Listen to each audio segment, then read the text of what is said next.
त एक प्रसङ्गमा चर्चा गरौँ। मृत्युकालमा कति दुःख छ? जब हाम्रो शरीर छुट्न लाग्छ त्यो बेलामा कुन स्तरको कष्ट र पीडा हाम्रो शरीरले अनुभव गर्दछ? सबैले कृपया ध्यान दिएर सुनौ। किन भन्दा मृत्यु सत्य हो। भगवत गीतामा बताइयो, जसको जन्म भएको छ उसको निश्चित मृत्यु हुन्छ र जसको मृत्यु हुन्छ उसको निश्चित जन्म हुन्छ। आजसम्म संसारमा त्यस्तो कुनै व्यक्ति जन्मिएको छैन जसले मृत्युलाई टार्न सकेको होस्। छ कोही? मृत्युलाई टार्न सकेको कोही पनि होइन। बडे बडेमाका राजाहरू पनि मृत्युको मुखमा पुगे। विश्व सम्राटहरू पनि, सारा जगतलाई थर्काएर राख्नेहरू पनि मृत्युको मुखमा पुगे। विश्वको भगवानै हुँ कि भनेर दादागिरी देखाएर बस्नेहरू पनि मृत्युको मुखमा पुगे र अहिले उनीहरू कहाँ छन् थाहा छैन। विश्वमा नाम कमाएका यस्ता महान धुरन्धर व्यक्तित्वहरू पनि इतिहासको पानामा मात्रै सीमित छन्। मृत्युले कसैलाई छोड्दैन। मृत्यु सत्य हो। त्यसकारणले गर्दा संसारमा दादागिरी नदेखाउँ। यो त हाम्रो शास्त्रमा बतायो। तर अब हामी चर्चा गरौँ कि मृत्युकालमा कति दुःख छ। गरुड पुराणमा बताइएको छ कि मृत्युकालमा त्यति पीडाको अनुभव हुन्छ जसरी 40,000 बिच्छीले लगातार टोक्दाखेरि जुन अनुभव हुन्छ त्यति पीडाको अनुभव हुन्छ। यो शास्त्रको वचन हो। यदि तपाईलाई 40,000 बिच्छीले लगातार टोक्दाखेरि जुन कष्टको अनुभव हुन्छ त्यो कष्ट मृत्युकालमा मर्नेवाला व्यक्तिले अनुभूति गर्नुपर्छ। यो शास्त्रको वचन हो। मृत्युकाल सुखदायी हुँदैन।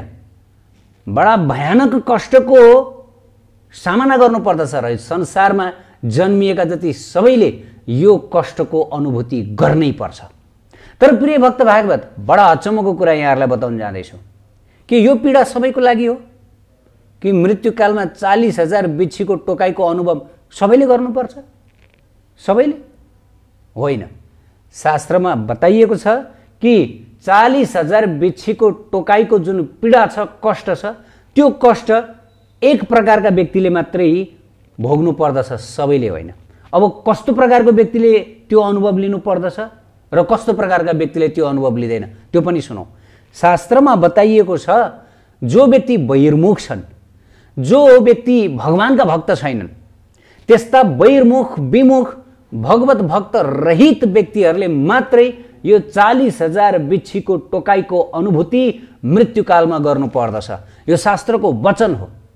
तर ती व्यक्तिहरू जो पूर्ण रूपले भगवत चरणमा आश्रित छन्, भक्तिमय तरिकाले आफ्नो जीवन बिताउनु भएको छ भनेदेखि अब त्यस्ता उपासक भगवत भक्त जीवात्माले यो भयानक कष्टको अनुभूति गर्नु पर्दैन। शास्त्रमा बताइएको गर्नु पर्दैन।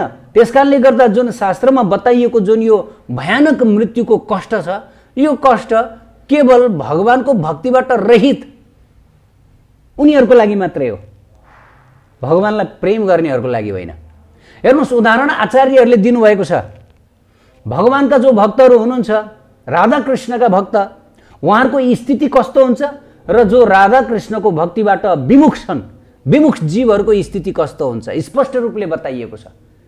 राधा कृष्णका भक्तहरू भनेको त्यो बिरालीको मुखमा भएको बिरालीको छाउरो जस्तो। यो सत्य हो। बिरालीको मुखमा मुसा पनि हुन्छ र बिरालीको छाउरो पनि हुन्छ। तर जब बिरालीको मुखमा बिरालीको छाउरो हुन्छ, बिरालीले के गर्छिन्? त्यो छाउरोलाई आफ्नो बच्चोलाई न्यानो अँगेनोमा लगेर राख्छिन्। अब दनदन्ती बलेको अँगेनोमा होइन। विशेष गरी शीतकालमा हामी यो देख्न सक्दछौँ।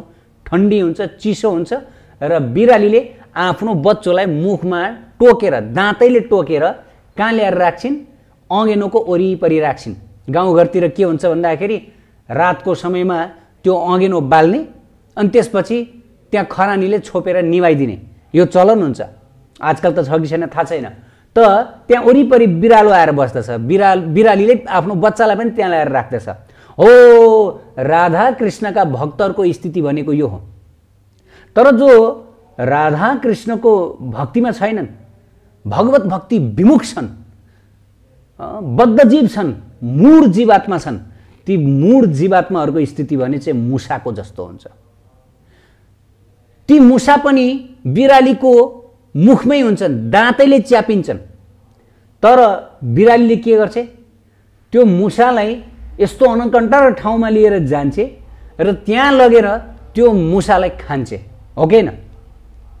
क्वाप्ल्याक्क खान्छे, चिरचार गरेर। हाम्रो आचार्यहरूले यो बताउनु भएको छ, दृष्टान्त दिनुभएको छ।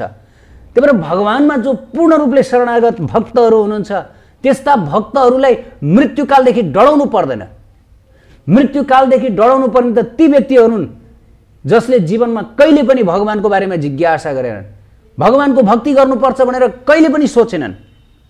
यो मानव जीवन भनेको भगवानको भक्ति गर्नको लागि हो, हरे कृष्ण महामन्त्र जप्नको लागि हो, राधा रानीको शरणागत हुनको लागि हो, भगवत धाम जानको लागि हो, प्रेम सेवा प्राप्त गर्नको लागि हो, अरू केहीको लागि होइन।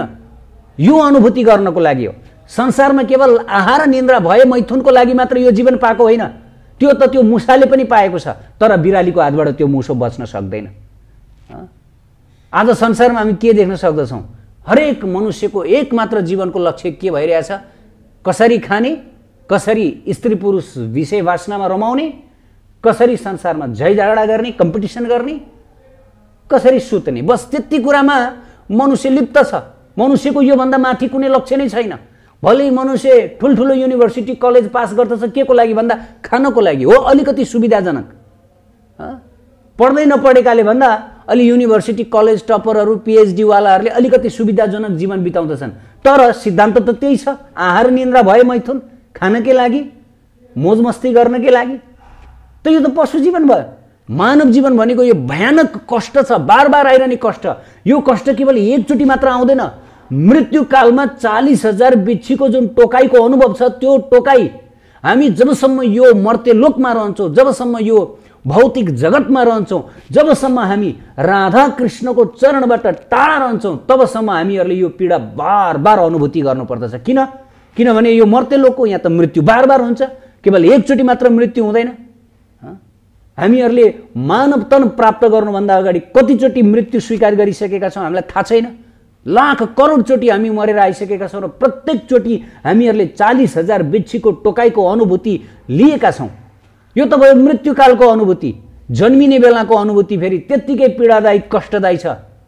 अनि जन्मिएपछिको यो धरतीको अनुभूति पनि। तर विमुख मूढहरूलाई धरतीमा रमाइलो लाग्छ। यहाँ यो भौतिक जगतमा के छ त? मिठो मिठो खाना पाइया छ, घुमफिर गर्न, मोज मस्ती। अरे जबसम्म व्यक्ति अज्ञानी रहन्छ, जबसम्म व्यक्तिको चेतना पूर्ण रूपले तमोगुण र रजोगुणद्वारा ढाकिन्छ, तबसम्म व्यक्तिले केही बुझ्नै सक्दैन कि उसले यो संसारमा कष्ट पाइरहेको छ कि उसले यो संसारमा सुख पाइरहेको छ भनेर बुझ्नै सक्दैन। उसको त्यो चेतनै हुँदैन। त मान्छेहरूले यति बेला आफ्नो चेतना पूर्ण रूपले गुमाइसकेका छन् कि उनीहरूलाई यो कुराको रियलाइजेसनै छैन कि हामीले संसारमा कति दुःख कष्ट पाइरहेका छौँ। उनीहरू के आश गर्दछन् भन्दाखेरि अहिले दुःख पाएको हो, केही छैन, तर भोलि सुख पाइन्छ। हो, यो आशमाथि आश भनिन्छ नि, होप एगेन्स्ट होप। आशमाथि आश गर्दा गर्दै उनीहरूको जीवन बितिसक्छ, तर जीवनमा कदापि उनीहरूले सुख प्राप्त गर्न सक्दैनन्। किन सुख प्राप्त गर्न सक्दैन? किन भन्दा यो संसार सुख पाउने ठाउँ होइन। अरे यो संसार त जन्म मरण रोग बुढ्यौलीको ठाउँ हो, यो बस्न लायकको ठाउँ होइन। बस्न लायकको ठाउँ त त्यो हो जहाँ मर्नु नपरोस्, जहाँ जन्मनु नपरोस्, जहाँ कहिले वृद्ध हुनु नपरोस्, जहाँ कहिले रोग नलागोस्। अनेक किसिमका रोगहरू छन्। कोरोना छ, अझ कोरोनाको पनि के आउँदैछ अरे, भेरिएन्ट आउँदैछ अरे, भेरिएन्ट 1, भेरिएन्ट 2, भेरिएन्ट 3, 100सम्म आउँछ। ल अलिकति अक्कल भएको व्यक्तिले यो बुझ्न सक्दछ कि अनादिकालदेखि यो संसारमा दुःख कष्ट जन्म मरण भनेपछि यहाँ केही न केही कमजोरी छ यो संसारमा। जहिले पनि हामीलाई दुःख कष्ट, कहिले प्रकृतिबाट दुःख, कहिले अरू मनुष्यहरूबाट दुःख, कहिले ब्याक्टेरिया भाइरसबाट दुःख, कहिले योबाट दुःख, कहिले पक्कै पनि यहाँ केही न केही गडबडी छ भनेर उसले बुझ्दछ। थोरै मात्र पनि अक्कल भएको व्यक्तिले। एकदमै संसारमा हरेक व्यक्तिहरू यो संसारको गडबडी मिलाउनको लागि दिन रात नसुतिकन लागि परेका छन्। मेडिकल म्यानहरू दिन रात नसुतिकन रोग कसरी निको पार्न सकिन्छ भनेर लागि परेका छन्। तर रोगमाथि रोग आइरहेको छ।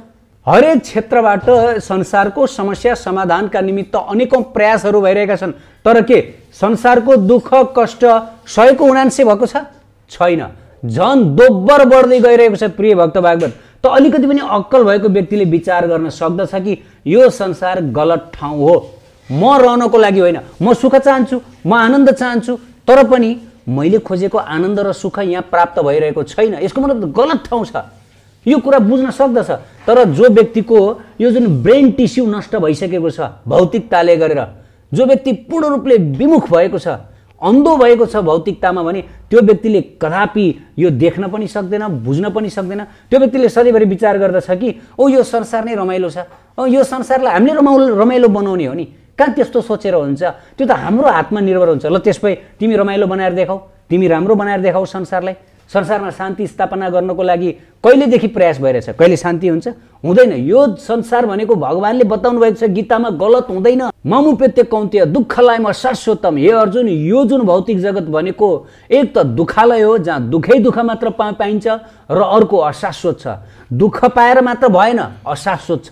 ल हेर्नुहोस् त, दुःख पनि छ र साथमा अशाश्वत छ भनेको कुन बेला नष्ट हुन्छ? अब यहाँ रमाइलो छ, राम्रो छ।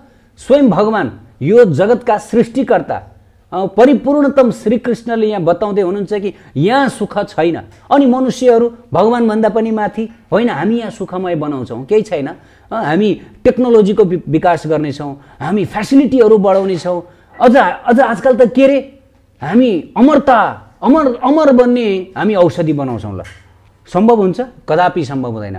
संसारमा जन्म मरण यो संसारको सत्य हो। त्यसकारणले गर्दा प्रिय भक्त भागवत, यदि हामी भगवानको भक्त बन्न सक्यौँ, भगवत प्रेमको मार्गमा लाग्न सक्यौँ भनेदेखि यो कष्ट सदाको लागि अन्त हुन्छ। किन भन्दा जसले भगवानलाई प्रेम गर्दछ उसले त भगवानको अविनाशी लोक प्राप्त गर्दछ, जहाँ कुनै किसिमको विनाश हुँदैन, जहाँ जन्म हुँदैन, मरण हुँदैन, जहाँ केवल भगवत प्रेम मात्रै हुन्छ। वास्तवमा यो जुन मृत्यु छ, यो मृत्युदेखि भगवानका भक्तहरू डराउनु पर्दैन। मृत्युलाई कालस्तस्य चेष्टा भनेर शास्त्रमा बताइएको छ। यो भगवानको चेष्टा हो। अर्थात् जब हामी एउटा नगरबाट अर्को नगर जान्छौँ, त्यो बेलामा पुल चढेर हामी जान्छौँ। त्यसै गरेर भक्तहरूको लागि यो मृत्यु भनेको त एउटा पुल हो। वास्तवमा भक्तहरू मृत्युसँग कहिले पनि डराउनुहुन्न। मृत्युले त भक्तलाई यो भौतिक जगतबाट उद्धार गरेर भगवानको दिव्य प्रेम धाममा पुर्याउँदछ र आनन्दमय सच्चिदानन्द घन भगवानसँग मिलन गराउँदछ। यो त झन् राम्रो हो, उसको लागि सुअवसर हो। त्यही भएर एक भगवत शरणागत भक्त मृत्युसँग डराउँदैन। मृत्युसँग डराउनु त ती व्यक्तिहरू हुन् जसले जीवनमा भक्ति नगरिकन बिताए, जसले पुरा आफ्नो जीवन आहार निन्द्रा भएर मैथुनकै सिद्धान्तमा बिताए। त्यस्ता व्यक्तिहरू मृत्युकाल जति जति नजिक आउँछ त्यति त्यति भयभीत रहन्छन्, काँप्छन्, डराउँछन्, र मृत्युले पनि उनीहरूलाई त्यही किसिमको व्यवहार गर्दछ कि उनीहरूलाई अन्धकारमय बडा भयानक 84 लाखको भुमरीमा फालिदिन्छन्, र यदि पाप कर्म गरेर बिताएको छन् भने नरक रूपी कुण्डमा लगेर फालिदिन्छन्। जिन्दगी बर्बाद, मानव चोला पाएर पनि उनीहरूको बेकार भयो। त्यसकारणले गर्दा शास्त्रमा के बताएछ? कालस्तस्य चेष्टा। मृत्यु भनेको भगवानको चेष्टा हो, डराउनु पर्दैन, भक्तहरू डराउनु पर्दैन। तर भौतिकवादीहरू यसबाट हरदम भयभीत भइरहन्छन्। अरे मृत्युले त मेरो सर्वस्व हरण गर्दछ। हुन त गीतामा पनि भगवानले बताउनु भयो, मृत्यु सर्वहरश्चाहम, म मृत्यु भनेर आउँदछु तिनीहरूको लागि र हर कुरा हरण गरेर लिएर जान्छु। भक्तको मृत्युले केही पनि हरण गर्नुहुन्न। मृत्युले त भक्तलाई हर कुरो दिनुहुन्छ। आफ्नो आत्माको प्यारो भगवान दिनुभयो, राधा रानीको दर्शन दिलाउनु भयो मृत्युले, राधा रानीसँग भेट गराउनु भयो, प्रेम सेवा दिलाउनु भयो। अब के मृत्यु भक्तको लागि पीडादायी भयो? होइन। भक्त त छिटोभन्दा छिटो मेरो जीवनमा यो मृत्युरूपी मित्र आइदिए हुन्थ्यो र छिटोभन्दा छिटो मैले मेरो प्राण प्रियतम भगवानको दर्शन गर्न पाऊँ, राधा रानीको दर्शन गर्न पाऊँ, प्रेम सेवामा लाग्न पाऊँ, त्यो सच्चिदानन्दमय धाम प्राप्त गर्न सकौँ भनेर भक्त सधैँभरि तयार रहनुहुन्छ। तर भौतिकवादी विमुखहरू तयार रहँदैनन्। उनीहरूलाई मृत्यु नआइदिए हुन्थ्यो, मृत्यु नआइदिए हुन्थ्यो। यसलाई हामी कसरी बुझ्न सक्छौँ भन्दाखेरि प्लेन चढ्ने दुई किसिमका व्यक्तिहरू हुन्छन्। एउटा व्यक्ति प्लेनदेखि एकदम डराउँछ, प्लेन चढ्नै मान्दैन। उसलाई यस्तो लाग्छ कि प्लेन चढी भनेदेखि म कहाँ गएर खस्छु र मर्छु। र अर्को व्यक्ति हुन्छ, उसलाई लाग्छ म प्लेन चढी भने स्विजरल्यान्ड जान्छु। एकदमै रमाइलो एकदम आनन्दको स्थानमा पुग्छु। त्यही हो वास्तवमा। एक भक्त जब मृत्यु आउँदछ उसले विचार गर्दछ कि म यो दुःखमय स्थानबाट, यो असुविधाको ठाउँबाट, जन्म मृत्युको स्थानबाट म दिव्य सच्चिदानन्द राधा कृष्णको चरणमा जाँदैछु, उहाँको प्रेम सेवामा जाँदैछु। आहा, खुसी रहन्छ। तर भौतिकवादी भने त्रसित भइरहन्छ, डराइरहन्छ। डराउने मात्र होइन, मृत्युले उसलाई योभन्दा पनि खतरनाक र डरलाग्दो भयानक स्थितिमा पुर्याइदिन्छ। त्यसकारणले भक्ति बिनाको जीवन भनेको यो बाँचुन्जेल पनि कष्ट हो, मृत्युपछि पनि भयानक कष्ट हो। तर प्रेम भक्ति युक्त जीवन, राधा रानीको चरणाश्रित जीवन भनेको यो जीवन पनि परमानन्द हो। यो जीवन पछिको त अनन्त अनन्त अनिर्वचनीय आनन्द हो, त्यसको वर्णन गर्न सकिँदैन। जय जय श्री राधे।